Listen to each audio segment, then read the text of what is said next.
Hey, startup listeners, it's Lisa Chow here, and today I'm joined by the CEO of Gimlet Media, the company that makes this podcast, and my occasional co-host. Hi, Alex. Hey, Lisa. Alex Bloomberg is here in the studio with me to talk about two things. Mm-hmm. One relates to startup. It's a very exciting announcement that we have based on some feedback that we got from listeners earlier this year. Yeah. And two, we're going to give you a taste of something brand new from Gimlet. So stick around for a preview of that. Are we going to tell the people what the announcement is? Or are we going to just let the tension mount? Well, that's what I was debating. Let's let the tension mount. Okay. So we've experimented a lot on startup. I think most of our listeners will know that the podcast has felt really different at times. You know, there are moments where we have focused on one company over the course of a season, Dating Ring and Dove Charney. And there have been other seasons where we did a lot of companies in a season.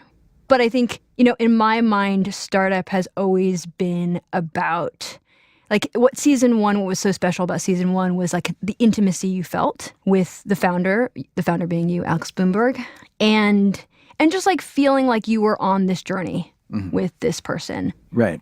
So to be clear, that was a perfect sort of set of circumstances that will never again be recreated unless you decide to quit your job and start your own company and document the whole thing, or unless I decided to quit this job and start another company. It's never going to happen again. There is never going to be that perfect confluence of a person whose job it is to be a radio reporter documenting themselves doing this thing. That just won't happen.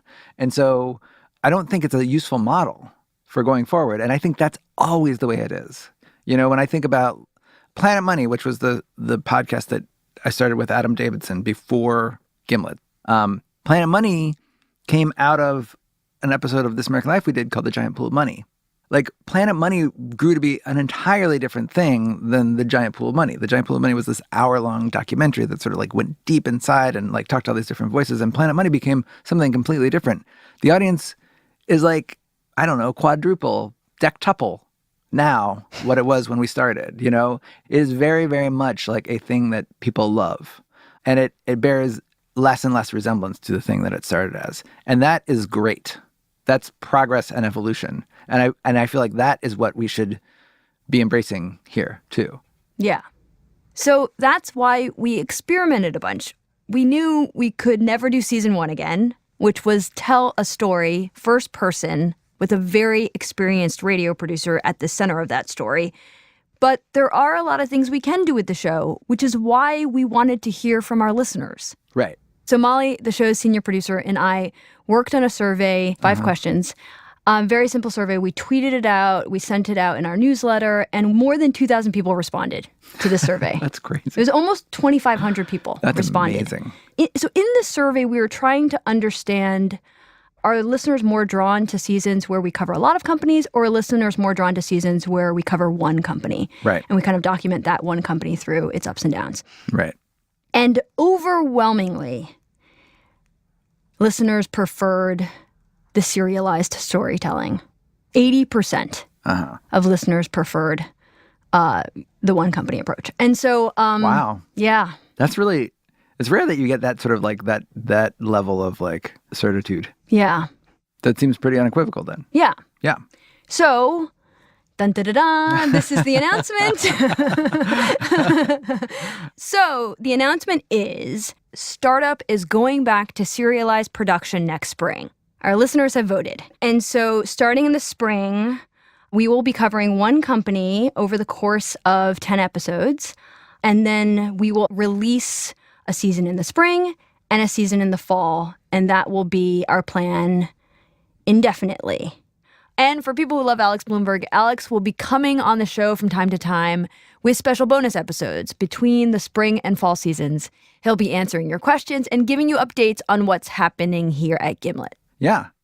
And I'm excited about that because I feel like I continue to be sort of amazed and surprised by all the strange shit that happens when you start a company.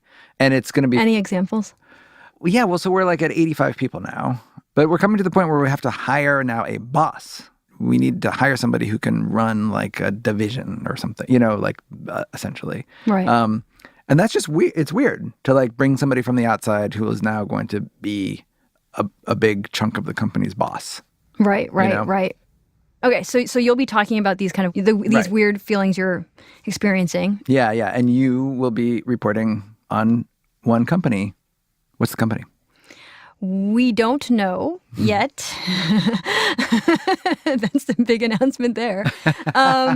So we are looking for, specifically for the spring, we are looking for a company or a person that's based in the San Francisco Bay Area. Okay. If any of our listeners know a company that they love or a founder that they love who's gone through some really interesting, trying, exciting, exhausting times, reach out to us. You can email us at startup@gimletmedia.com and put season 7 in the subject line. All right. Yeah. So it's time for our second announcement, right? Right. Let's do it. We're excited to share a brand new podcast here at Gimlet. It just launched this summer and it's called The Nod. It's hosted by Brittany Luce and Eric Eddings. And it's this super exuberant celebration of Black culture and Black life. Brittany, some listeners may remember, was the host of Sampler. And we're going to play you an episode called Chitlins at Bergdorf's. It's this epic story about fashion and the 70s and a showdown between American and French designers called the Battle of Versailles. It's really a lot of fun. So go ahead, listen, check it out.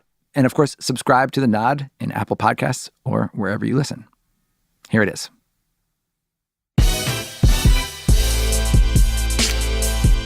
From Gimlet Media, this is The Nod. I am Brittany Luce. And I'm Eric Eddings.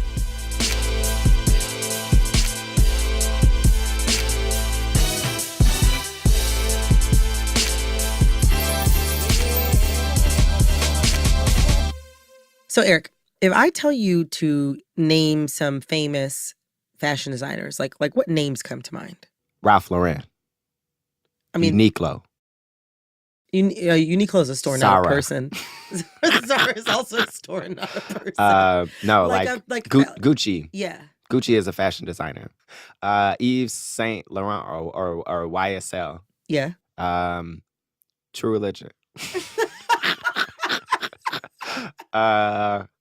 Wait, Also a company and not a person. Okay. Marc Jacobs. Yes. See, So I know things. You got it. I'm got cool. it. So, you know what this show is about, like the Nod. Yes, I know. I'm familiar. Right. So, what is something that you noticed that all of the people that you just named had in common that may be at odds with the premise for the show? They are not Black. I can say that way. definitively. Yes. Most of the big designers, people who are, showing at Fashion Week and whose clothes are going to be in your fancy department stores and whatnot, most of those people are, in fact, white. Except for Kanye West. That's a good point. Fashion used to not always be like that, though. Really? I don't know when this was. Actually, in the early 1970s, things were a little different. It was very diverse, and there were a lot of us designers at the time. And it was very open. You didn't feel discriminated against or anything. So that's a fashion designer by the name of Stephen Burrows. Can you describe the scene for me a little bit? Like, what was it like to be in that world back then? Work all day and party all night. We all ran around together. Mm-hmm. They would come to my house and steal all my clothes, and we would all go out at the same time and create quite a scene. So you guys were like a squad. You guys were like a super group. Yeah. Each designer had that kind of group around them. They had someone who was the DJ, someone who was the plant guy. You said the plant? You said somebody who was the DJ, somebody who was the what? The plant guy, the florist. Oh. Wait, why would you, you'd have flowers like in the studio? Everyone was into plants and flowers. Oh, and I got you. Lord, I'm slow. And when Steven and his squad went out partying, like, they were easy to spot. I mean, these clothes were loud. Turquoise, hot pink, yellow, green, red, purple, all in the same outfit. So Steven's clothes were perfect for like 1970s disco nightclub. And his aesthetic was like really popular at that time. I mean, actually, the entire New York fashion scene had a lot of Black influence. Like, let me give you a picture of just how diverse the scene was back then. Are you familiar with Bergdorf Goodman, like the fancy New York department store? In name only. I have never been inside, but I have heard that name and I passed it. So yes, I know that. So would you categorize Bergdorf Goodman as being like well known for its clothes made by Black people? I would not, actually. I was about to be, yes, I would. No, not at all. Well, I talked to this fashion critic, Robin Gavon, and she told me about this fashion show in 1969 that Stephen and a bunch of other people from the fashion industry were at. And it was called Basic Black at Bergdorf's. You had all these socialites showing up, and there was this jazz band where the members were dressed in dashikis, and they served chitlins and collard greens. Wait, they served chitlins at Bergdorf's? Yes, they did. My hand to God. And that just delighted me to no end because it was just so strange and kooky. I'm trying to picture something like that happening now, and it's not coming together. It's not coming together for me. You know, it was a fascinating little blip. That sounds way more lit than I thought it was going to be. I don't know what I was expecting in that moment, but I was not expecting dashikis and chitlins. I don't know. This is, you've never been to Bergdorf, so they could still be doing this now. It's possible. I mean, clearly I'm at the wrong spot. TJ Maxx has failed me in this moment. Okay, so I mean, like, that's all pretty wild, right? Like, New York had this like popping Black fashion scene with these like really amazing designers like Steven. And they were putting on shows with chitlins at Bergdorf Goodman. And that's what I want to tell you about. Like, this incredible moment when Black people were like actually like an influential, important part of fashion. And how at the peak of that time, they actually helped put American fashion on the map, but like worldwide. It all happened on one night in 1973, and it was called the Battle of Versailles.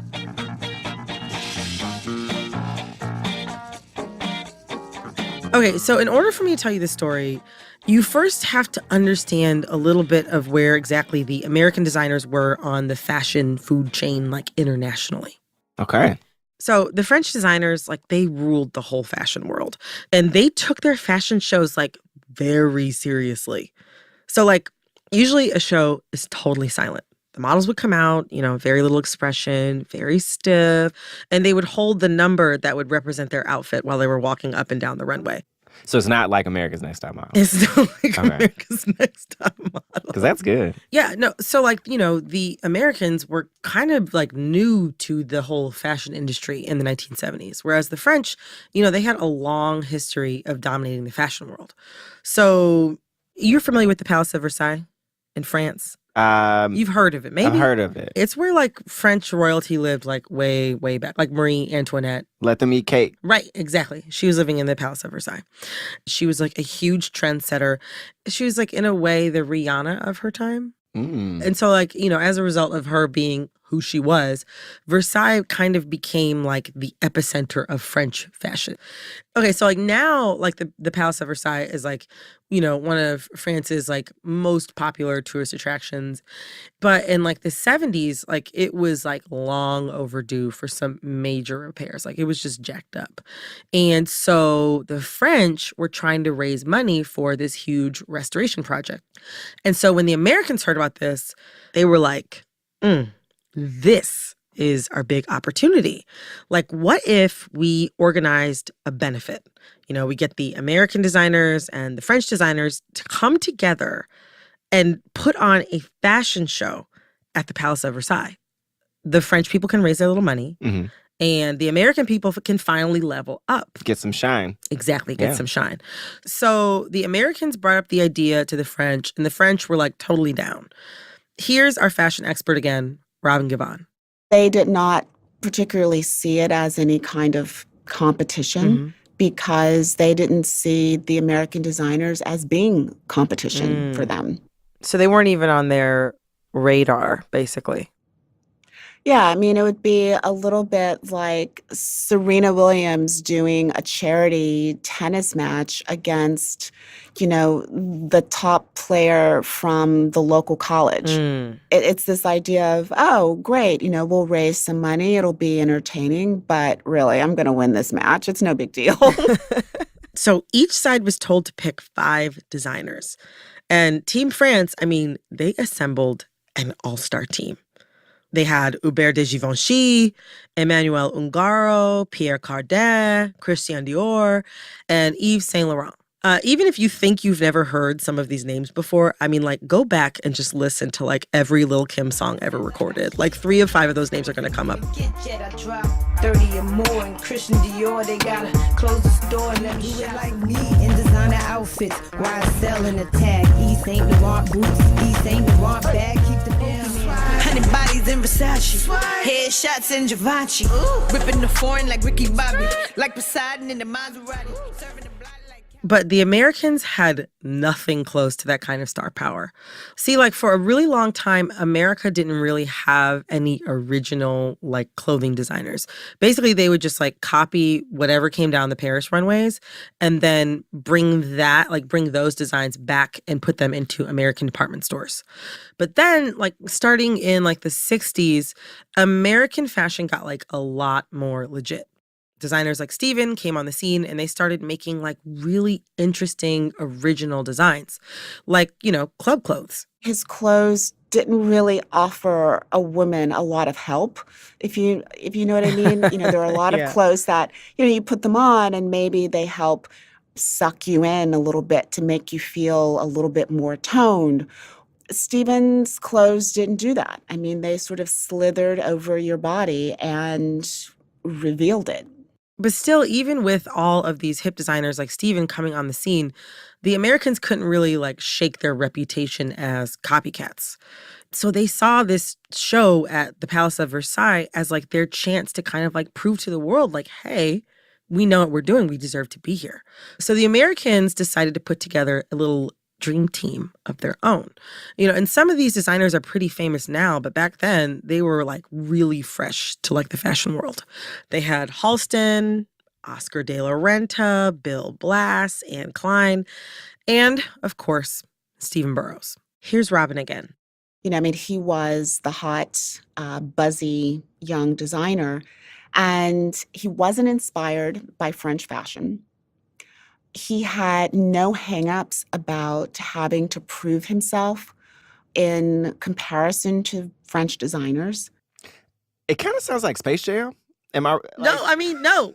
It's kind of like the Americans are kind of like the Looney Tunes, like maybe the underdogs. This guy from Jersey is Michael Jordan. He's Michael Jordan, exactly. And then the French people are the monsters. I wasn't too up on who all the French were, so I only really knew about Saint Laurent. Yves Saint Laurent. See, Yves Saint Laurent didn't follow the rules of French fashion, which was appealing to Steven. Steven didn't care about French designers or society life or anything like that.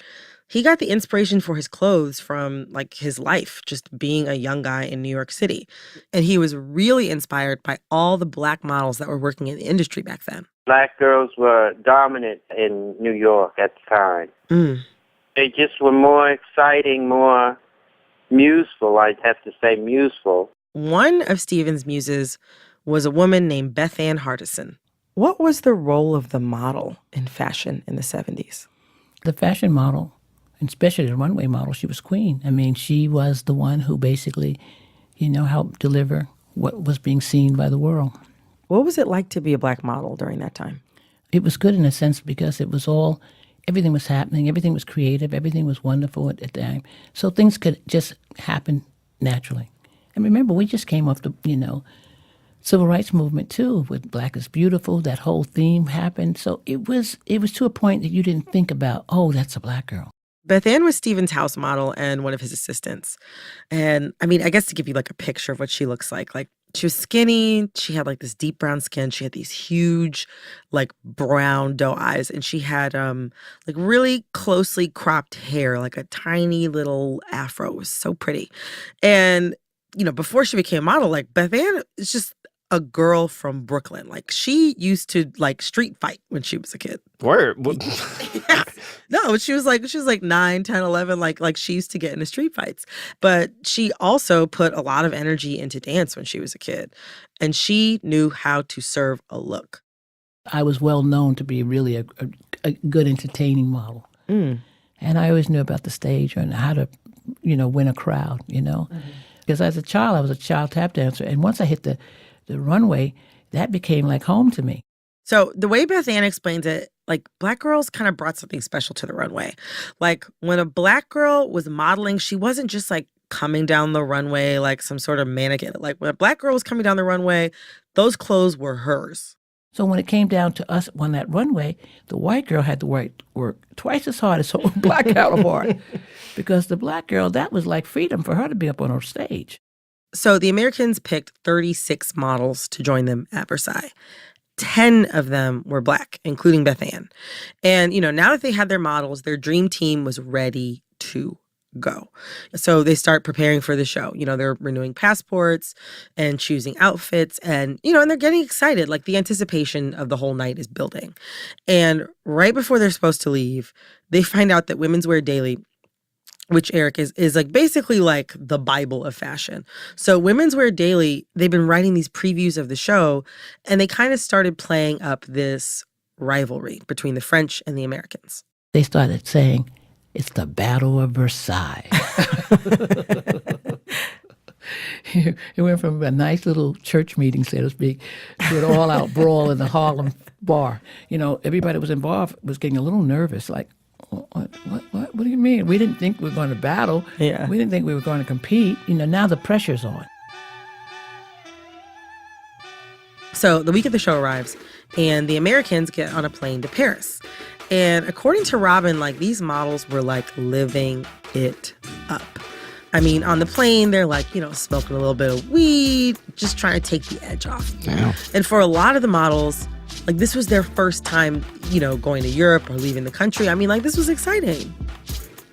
I mean, just imagine, you're pulling up to the gates of, like, one of the most beautiful, ostentatious, most famous European royal palaces. We were in a cold castle. There was no heat, and the designers threw a fit, and they had to bring food in and toilet paper. There was not even toilet paper for the girls in the bathroom. So right off the bat, there's a lot of drama. The French, they were kind of running around the theater, and they were rehearsing with all of these different set pieces and costume changes, and they ended up not leaving any time for the Americans to rehearse. So the American choreographer barely had any time to work with any of the models. So Steven and a few other designers were actually forced to just like make up some last minute choreography. Off the dome. Right, off the dome. And to top it all off, there was a problem with the scenery. The American set designer totally screwed up. The set that he built didn't fit because he measured it in feet instead of meters. Fucking metric system. Exactly. Man. And so the French people were looking at them and they were like, y'all suck. They were very critical of us during the week. Like, what are they doing? They didn't do very much. We hadn't done anything like scenery like they had. Did they say these things to you guys, or did you just kind of hear whispers? They did. That's rude. It's rude, but it's very French. So things are getting pretty tense at this point. But they could see my, my calm, and they were counting. They kept saying they were counting me, which puts more pressure. I knew that what we had was good, for all I knew. Mm-hmm. But you don't know what the other guy has, but you know that whatever they've always had has always been brilliant. It's not looking good at this point. It's not looking good. All right, so Team America has no set, no moves, and no time whatsoever to impress a bunch of stuffy French people. How in the hell are they going to pull this off? You will find out right after the break.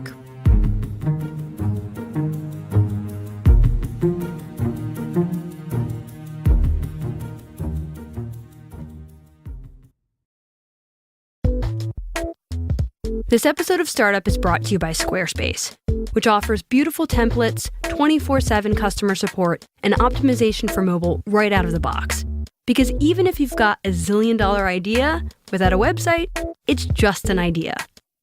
My name is Jorge, and I am the associate producer for Gimlet Creative. Tell me your $1,000,000,000 idea.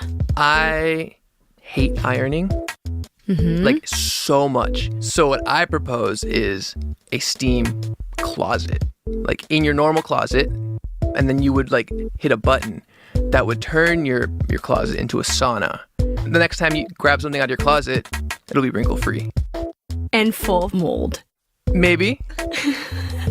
I mean, I haven't figured out all the science yet. There could be a window. There could be like a vent, you know, similar to like your bathroom. And also, it could double as like a personal sauna. You can just hang out in your closet and just, you know, de-stress a little bit. If you've got a $1,000,000,000 idea, you're going to need a website to make it a reality. A website from Squarespace. Go to squarespace.com for a free trial. And when you're ready to launch, use the offer code StartUp to save 10% off your first purchase of a website or domain.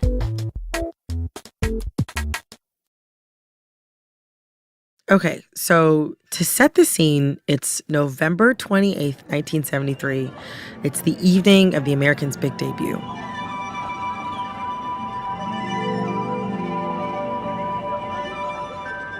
It was actually quite a sort of romantic and dramatic night because there was this very light snowfall.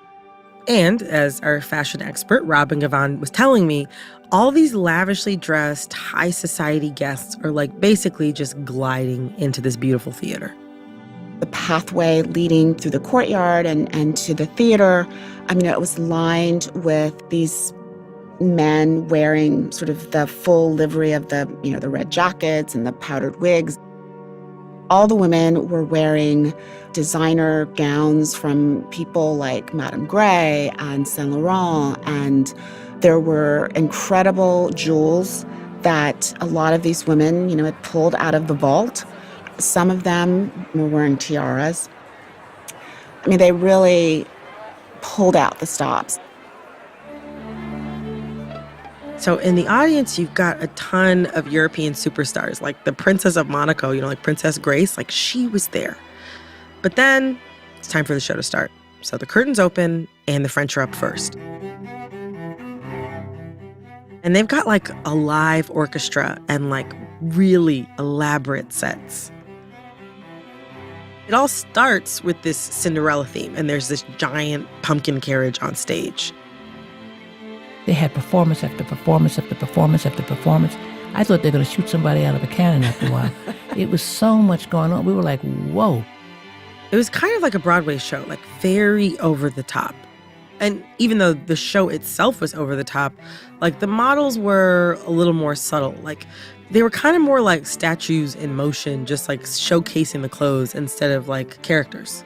I mean, and they had this show planned out to a T. Like they had Josephine Baker come out and sing this song about how much she loved France and France was her country forever. That's shade because Josephine Baker is actually American. Yes. Like that's a little dig.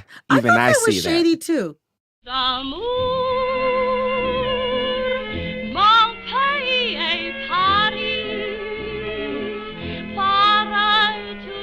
So that was their big closer. The whole show overall lasted for almost 2 hours. And there was an intermission, the sort of blissfully boozy intermission, which had them close to, midnight practically. And then it was the Americans' turn to perform. So the Americans, they didn't have a live orchestra. Their music was on tape, and it was all reel to reel. Once you turned it on, that was it. And so there were built-in pauses to account for when one designer's show would end and the next designer's presentation would begin. But if anything was off, if models failed to walk out at precisely the right moment, you could end up with everything kind of going awry. So one of the other American designers goes first, and thankfully, none of her models messed up the music cues. And then it was Steven's turn. What did you tell them in terms of how to walk, like how to move down the runway? I didn't have to tell them anything. They knew that's why they were there, because of the way they walk. How did they walk? Oh, strong, confident, sexy, having fun, smiling. You just would send out girls one by one, and then all the girls walk forward to the stage front and start voguing. Of course, we didn't call it voguing then. It was just posing. Lift your arms and throw your hip out. It's just showing off in front of a group of people. So Steven's models are wearing his signature bright body-hugging clothes. And they were twirling and voguing and posing and jutting out their hips. I mean, it could have been the club. And one of the last models out was Beth Ann Hardison. This is the Brooklyn girl, the tap dancer, the street fighter. And she is wearing this gorgeous, sun yellow gown. It reaches down to the floor and it extends way, way back. It has this long, long train. And it's not Steven's usual jersey fabric. This is silk and it's woven. It kind of has this a couture feel, but it's something completely new. She was ready to make a grand entrance. Unlike the classical music that the French used, the Americans made the decision to bring in regular people music, the music of the moment, stuff you'd hear at the club. Songs like the Creative Source cover of the famous Bill Withers song, Who Is He and What Is He to You? And I coming down fierce. I came down to win. I came down to let them know that we were here. And I mean, in every step I took, I rumbled. I could hear a drum, the beat of it was almost like I could hear percussion in the music. And I used that percussion that way I walked. I could hear the melody now in my head, and walking to it. In Steven's presentation, all our dresses were done with trains. And he had a pinky holder where we had it on our fingers when we walked. And by the time I got to the end of the stage, I threw mine down and stared at the audience until I wouldn't move until they felt the experience.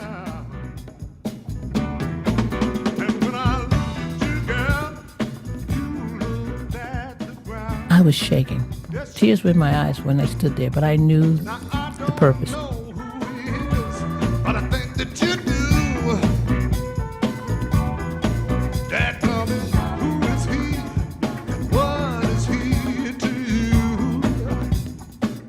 At first I thought something went wrong, but then it turned out it was applause.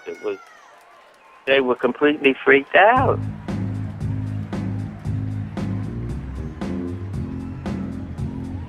And that's when they started to stomp their feet and, bravo, bravo, bravo.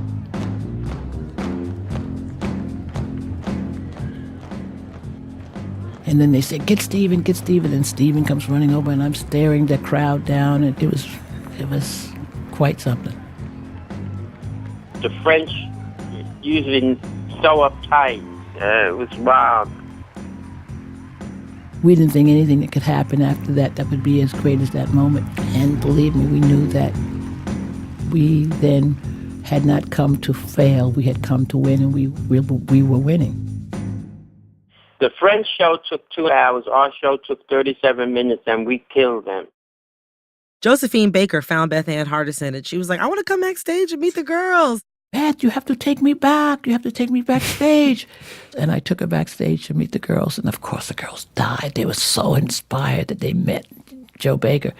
And Josephine was saying, oh, my God, I'm so proud of everyone. Because she's originally American and of color. And to see these girls do what they did and how they were showcased, it meant everything. So the Americans, they've won back Josephine Baker, and they've shown the French that they're not just copycats, that, they actually have something original to bring to the table. How did you feel after the show? Triumphant. Because Saint Laurent told me I made beautiful clothes. What did that mean to you, Yves Saint Laurent telling you that you made beautiful clothes? It made my trip. So if you're thinking about it like a battle, then it seems like the Americans won. Yes. So what did you notice as far as immediate responses? Like, how was it talked about in the media? It wasn't.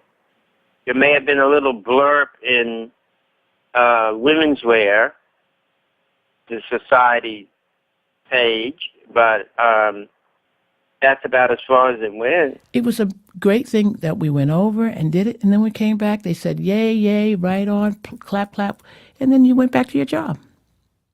Damn. Yeah. That's rough, man. It is rough. But slowly, like in the months after that, all of a sudden these Black models started working. Word. In Yes. France or in Europe? They had never seen so many Black girls in one place at the same time performing, and especially in the fashion show.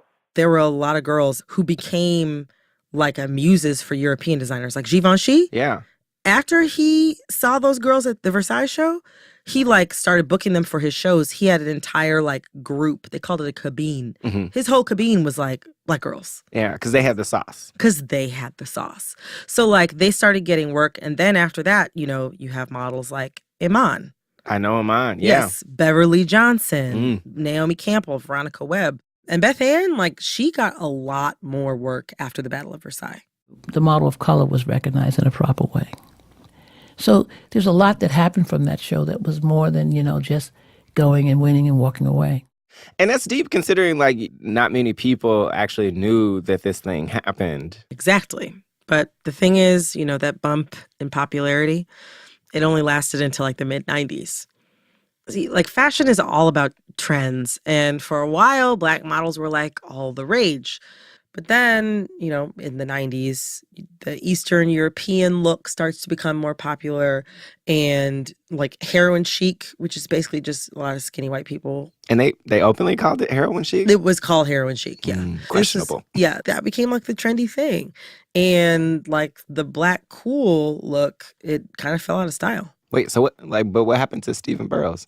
So Stephen Burrows, you know, he's still designing now, but the height of his career, like, pretty much happened in the 70s.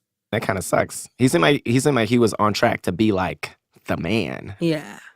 I mean, the thing that really gets me is like this show, like the Battle of Versailles, like it was huge, you know? So you would think that like a whole bunch of other Black designers would come up after him. Do you know what I mean? Yeah. And also be able to make it really big.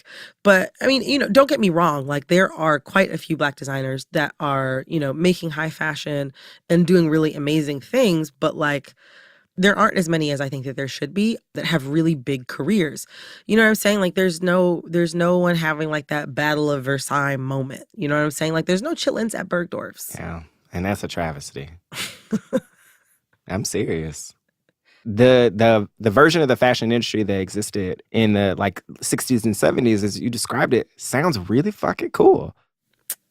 You know, it's rare to be able to look far in the past and like long for the opportunities of yore as a Black person. Yeah.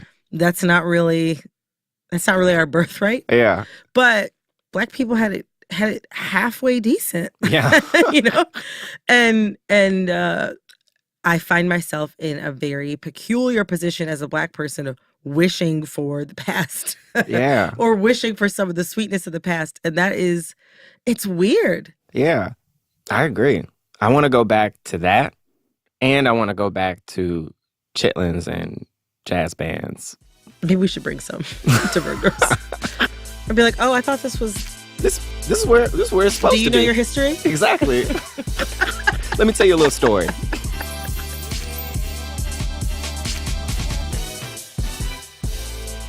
Okay, that's The Nod with Brittany Luce and Eric Eddings. For full credits, check out their website, gimletmedia.com/The Nod.